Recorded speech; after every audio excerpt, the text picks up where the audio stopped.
श्री शिवाय नमस्तुभ्यम हर हर महादेव। दोस्तों, आज हम आप लोगों के सामने इस वीडियो के माध्यम से वैशाख शुक्ल पक्ष की मोहिनी एकादशी व्रत कथा लेकर के आए हैं।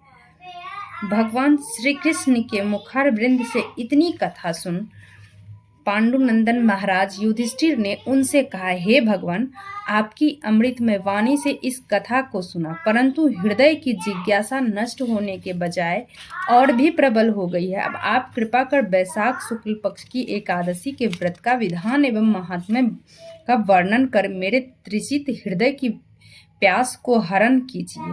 पांडुनंदन के ऐसे वचन सुन भगवान श्री कृष्ण मुस्कुराते हुए बोले, राजन, अब मैं तुम्हारे वह कथा सुनाता हूँ तुम्हें जो महर्षि वशिष्ठ ने मर्यादा पुरुषोत्तम भगवान रामचंद्र जी को सुनाई थी।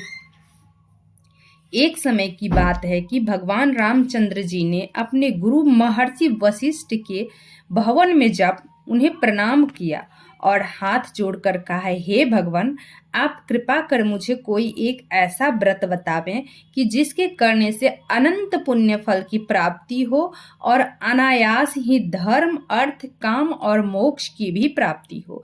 भगवान रामचंद्र के ऐसे वचन सुन वशिष्ठ जी ने कहा, वत्स, धन्य हो तुम जो इस प्रकार का प्रश्न करके लोक के कल्याण की कामना की है। अच्छा सुनिए, वैशाख शुक्ल पक्ष की एकादशी का नाम मोहिनी है। इस मोहिनी एकादशी का व्रत जगत के समस्त मोह जाल और पाप कर्मों से मुक्ति करा देता है। मैं आपको इस विषय का एक अत्यंत प्राचीन इतिहास सुनाता हूँ, सावधानी से सुनिएगा। इस आख्यान के सुनने एवं सुनाने में महान से महान भी पाप नष्ट हो जाते हैं। सरस्वती नदी के किनारे भद्रावती नाम की एक नगरी थी। वहां का राजा सोम वंशोत्पन्न अत्यंत धर्मात्मा, दयालु, सत्यवादी एवं न्यायी था। उसका मंत्री वैश्य कुलपोत्र धनपाल नामक अत्यंत धर्मात्मा और परम वैष्णव था। उसने अनेकों बगीचे लगवाए थे, अनेकों कुएं एवं तालाब खुदवाए थे और अनेकों अन्य क्षेत्र कायम किए थे। उनके 5 बेटे थे, सुमनोहर, द्युतिमान, मेधावी, सुकृति और दृष्ट बुद्धि। इसमें दृष्ट बुद्धि महापापी, दुराचारी, दुष्ट, जुआरी, चोर, वैश्या एवं परस्त्रीगामी, भक्षण करने वाला, महाउदंड और अतताई था। इसके इन सब दुष्कर्मों से खींचकर धनपाल ने पहले उसे समझाया, धमकाया एवं दंडित किया, मगर उसने अपनी आदतों को छोड़ा नहीं। तब राजा से कहकर उसे देश निकालने का दंड दिया। धृष्ट बुद्धि कुछ दिनों तक तो अपने संचित धन और जेवरों को बेच बेच कर खाया, मगर जब वह खत्म हो गया तो उन वैश्याओं ने भी धक्के देकर अपने घरों से उसे निकाल दिया। तब वह दुष्ट चोरी और बटमारी करके गुजर बसर करने लगा। पहले तो वह पक्का घुटा हुआ बदमाश स्वयं ही बन चुका था। इससे राज कर्मचारियों की पकड़ आता ही नहीं था, और अगर कभी आ भी जाता तो कर्मचारी उसके पाप को मुलाहिजे से उसे छोड़ दिया करते थे। इस प्रकार जीवन बताते बहुत दिन बीत गए। तब एक दिन वह पकड़ा गया और राजा ने उसे अपने राज्य से एकदम बाहर कर दिया। अब वह वन में जा वन पशुओं को मारकर अपना गुजर बसर करने लगा। संयोगवश वह एक दिन कौंडिल्य मुनि के आश्रम में जा पहुंचा। वैशाख का महीना और प्रातः काल का समय था।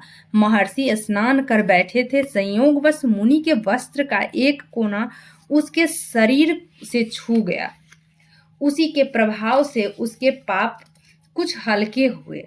उसके हृदय में ज्ञान का संचार हुआ। वह महर्षि के पास जा उन्हें प्रणाम कर उनसे कहा, प्रभु, मैं महा अधम और भीषण पापी हूँ।